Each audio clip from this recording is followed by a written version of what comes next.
Hello guys, welcome back to this channel Amigo Reacts. In this channel we are posting the reaction videos and the movie reviews and the movie updates. ఈ రోజు వీడియోలో మనం అఖండ సినిమాకి సంబంధించినటువంటి review ఈ రోజు మనం చూద్దాం. ఇది నా ఒపీనియన్ మాత్రమే.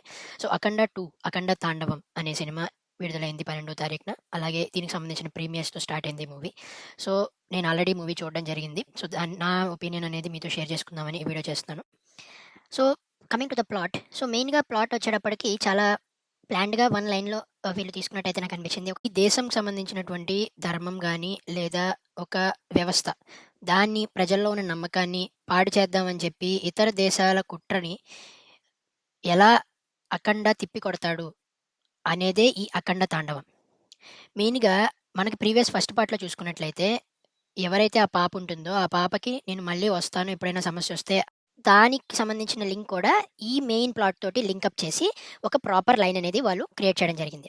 అలాగే మెయిన్ పాజిటివ్స్ విషయానికి వచ్చినట్లయితే ఫస్ట్ మనం చెప్పుకోవాల్సింది బాలకృష్ణ గారి యాక్టింగ్. అలాగే ఆయన చూపించే రౌద్రం గానీ లేదా ఫైట్ సీన్స్‌లో చేసేటువంటి యాక్టింగ్ గానీ వన్ ఆఫ్ ద హైలైట్స్ అని చెప్పొచ్చు. అలాగే సెకండ్ బాలయ్యకి ఎవరైతే మెయిన్ పర్సన్ కాకుండా బ్రదర్ క్యారెక్టర్‌లో ఉంటారో ఆయనకి ఆ క్యారెక్టర్‌కి చాలా తక్కువ స్క్రీన్ స్పేస్ ఉంటుంది. ఎందుకనంటే మీ అందరికీ తెలుసు ఈ సినిమా పేరే అఖండ తాండవం. అంటే అఖండ చేసే తాండవాన్ని చూపించడమే ఈ మూవీ యొక్క మెయిన్ ఉద్దేశ్యం. అంతేగాని అఖండ బ్రదర్ ఫ్యామిలీ మీద ఎక్కువ పాయింట్ ఉండదు. సో అందువల్లే ఫస్ట్ పార్ట్ కన్నా వాళ్ళకి స్క్రీన్ స్పేస్ చాలా తక్కువ. ఎక్కువ అఖండ మీద లేదా ఈ సినిమా ప్లాట్‌ని ఎస్టాబ్లిష్ చేయడానికే వాళ్ళు ఈ టైంని యూజ్ చేసుకున్నారు ఫస్ట్ హాఫ్ మొత్తం. సెకండ్ హాఫ్ మొత్తం అఖండ తాండవం చూడొచ్చు.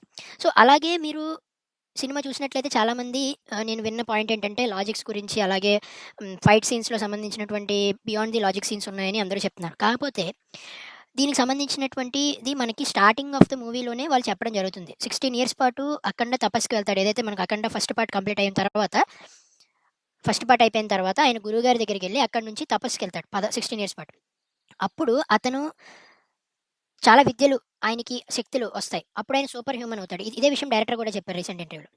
సో అయిన తర్వాత అతనికొచ్చే ఆయుధం అనేది చాలా పవర్‌ఫుల్. అందుకనే మీరు ఎప్పుడైనా సినిమా చూసినట్లయితే ఆ త్రిశూలంతోనే మొత్తం అస్త్రశస్త్రాలన్నిటిని కూడా అడ్డుకోగల శక్తి ఆ త్రిశూలానికితో వస్తుంది. మీరెప్పుడైనా గమనించినట్లయితే ఆ త్రిశూలానికి సంబంధించిన సీన్స్ మీరు గమనిస్తే మీకు అర్థమవుతుంది. అలాగే ఒక సీన్‌లో మీరు చూసినట్లయితే టీజర్‌లో కూడా హనుమంతుల వారి గద పట్టుకొని ఫైట్ చేసిన సీన్ ఒకటుంది. అప్పుడు హనుమంతుల వారికి సంబంధించిన పవర్‌ని గదలోకి తీసుకొని ఫైట్ చేశాడు. అట్లాగే ఈ సినిమాలో మెయిన్‌గా యాక్ట్ చేసినటువంటి విలన్స్ కానీ ముగ్గురు, నలుగురు విలన్స్ ఉంటారు. బట్ మనకు తెలిసిందే కదా! అఖండ ముందు ఎవరైనా నిలబడలేరు. సో, ఫైనల్‌గా వాళ్ళైతే చావాల్సిందే లేదా ఏదైనా మార్పు చెందాల్సిందే. సో, మెయిన్‌గా ఇక్కడ ఇంట్రడక్షన్ గురించి చూసుకుంటే ఇంట్రడక్షన్ ఈస్ గుడ్ అని చెప్పొచ్చు. అఖండ నుంచి స్టార్ట్ చేసి నెమ్మదిగా బాలమురళీకృష్ణ క్యారెక్టర్‌కి వచ్చుతారు. వచ్చిన తర్వాత అక్కడి నుంచి ఆ ఊర్లో జరిగే ఒక చిన్న సమస్య మీద ఇంట్రడక్షన్ తీసుకున్నారు. ఫైట్ అది కామన్‌గా. ఆ తర్వాత ఆ పాప ఎవరైతే పెద్దవుతుందో, ఆ పెద్దయిన తర్వాత ఉండే క్యారెక్టర్ ఎస్టాబ్లిష్‌మెంట్. ఆ ఎస్టాబ్లిష్‌మెంట్ అయిన తర్వాత ఈ మూవీ ప్లాట్ ఏదైతే దేశాన్ని నాశనం చేయాలనుకుంటున్నారో అది ఏ విధంగా చేస్తారు అనేది మీరు థియేటర్‌లో చూడండి. సో, ఆ విధమైన ప్లాట్ ఎస్టాబ్లిష్‌మెంట్ జరుగుతుంది ఫస్ట్ హాఫ్ అంతా. తర్వాత ఇంటర్వెల్‌కి వచ్చేటప్పటికి ఒక సమస్య అరైజ్ అవుతుంది. అఖండ వచ్చి దాన్ని సాల్వ్ ఎలా చేశాడు, జనాల్లో ఏ విధంగా బిలీఫ్‌ని మళ్ళీ తిరిగి తీసుకొచ్చాడు అనేది సెకండ్ హాఫ్ మొత్తం. అట్లాగే క్లైమాక్స్‌లో కూడా మనకి అఖండ ఫైట్స్ మొత్తం ఇంత క్లియర్ అయిపోయిన తర్వాత మనకి శంబాలాలోకి నడుచుకొని వెళ్తున్నట్టు మనకొక సీన్ ఏసి ఆపేశారు. సో, మేబీ నెక్స్ట్ పార్ట్ అక్కడేమైనా కంటిన్యూ చేయొచ్చు. అండ్ ఇక్కడ మీరు చూసుకున్నట్లయితే ఇంకో సెకండ్ హాఫ్‌లో మెయిన్‌గా వీళ్ళు నడిపిందేంటంటే మదర్ సెంటిమెంట్, ఎమోషన్ ప్లస్ ఈ హైందవ ధర్మం రిలేటెడ్ స్టఫ్. సో, బేసిక్‌గా ఇక్కడ మీరు చూస్తే ఫస్ట్ పార్ట్‌లో మనకి ఓన్లీ అఖండాని ఇంట్రడక్షన్, అఖండ ఎంతవరకు చేయగలడు, పంచభూతాల్ని శాసించే శక్తి వాళ్ళకుంటుంది. ఒక మినిమమ్ కైండ్ ఆఫ్ ఫైట్స్ చేయగలుగుతాడనేది మీరు గుర్తుపెట్టుకోండి. ఎందుకంటే సెకండ్ పార్ట్‌లో అతనికి ఇంకొన్ని శక్తులొచ్చే సూపర్ హ్యూమన్ అయ్యాడు కాబట్టి ఎక్స్‌ట్రార్డినరీ పవర్స్‌ని చూపించగలుగుతాడు. ఓకే. సో, ఇక్కడ ఈ సెకండ్ హాఫ్‌లో మీకు ఫస్ట్ పార్ట్‌కి సంబంధించినటువంటి చిన్న చిన్న గ్లింప్స్ అనేవి మీకు వస్తాయి. ఒక సీన్ కూడా ఫ్లాష్ బ్యాక్ సీన్ ఉంటది. మీరక్కడ గమనిస్తే మీరు ఆల్రెడీ సినిమా చూసుంటే త్రిశూలాలు డిఫరెంట్. ఆ ఫ్లాష్ బ్యాక్‌లో ఒక టైప్ ఆఫ్ త్రిశూలం, ఇప్పుడు ఒక టైప్ ఆఫ్ త్రిశూలం. అంతకు ముందు మీరు ఏదైతే ఫ్లాష్ బ్యాక్ సీన్‌లో ఫైట్స్ ఇప్పుడు కరెంట్ ప్రెజెంట్‌లో జరుగుతున్న ఫైట్స్‌తో కన్నా చాలా తక్కువగా ఉంటాయి. అంటే హీరో కొట్టినప్పుడు వాళ్ళు ఎగిరే విధానం ఇట్లా ఉంటాయి గదా! ఆ ఫైట్స్ కొంచెం తక్కువ రేంజ్‌లో ఉంటాయి. ఎందుకు అది పాత అఖండ అనమాట. అప్పటికి ఇంకా పవర్ సాధించలేదు అతను. తర్వాత సెకండ్ పార్ట్‌కొచ్చిన ప్రెజెంట్‌లో చాలా హైగా కొడుతుంటాడు. అంటే కొడితే ఎగిరి పడడం లేదా ఇతను ఎగరడం ఫర్ ఎగ్జాంపుల్‌గా అట్లాంటివన్నీ జరుగుతాయి. Which is actually explainable from the movie parts. But ఏంటంటే చూసేటప్పుడు ఓవర్ ది టాప్ అనిపించొచ్చు. బట్ ఏంటంటే అది ఎక్స్‌పెక్టెడే. ఎందుకంటే ఆ సూపర్ హ్యూమన్ పాత్ర ఏది చేసినా సరే బియాండ్ ది లాజిక్ ఉండొచ్చు. దానికి మనం ఏం చేయలేం అక్కడ.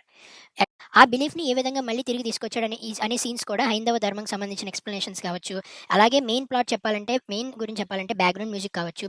ఇట్స్ వెరీ గుడ్ అనమాట.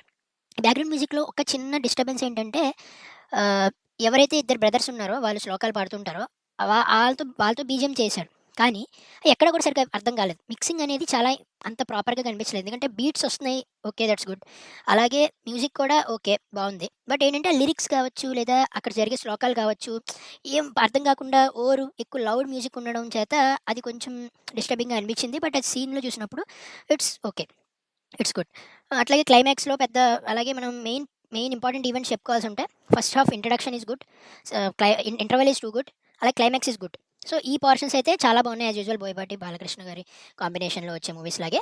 రిమైనింగ్ ప్లాట్స్ కూడా I am satisfied some of the moments because like ఇదేంటంటే మనకి ప్లాట్ ఎస్టాబ్లిష్‌మెంట్‌కి ఫస్ట్ హాఫ్ కొంచెం టైం తీసుకున్నారు. దానివల్ల మీకు కొంచెం లాగ్ అయినట్టు అనిపించొచ్చు. బట్ అది ఉంటేనే అది ఈవెంట్ ఏం జరుగుతుందో మనకు అర్థమయ్యి, నెక్స్ట్ మనం దాంట్లో ఇన్వాల్వ్ అవ్వగలుగుతాం. బట్ అది కొంచెం టూ మచ్ లాగా అనిపించొచ్చు ఫస్ట్ హాఫ్‌లో.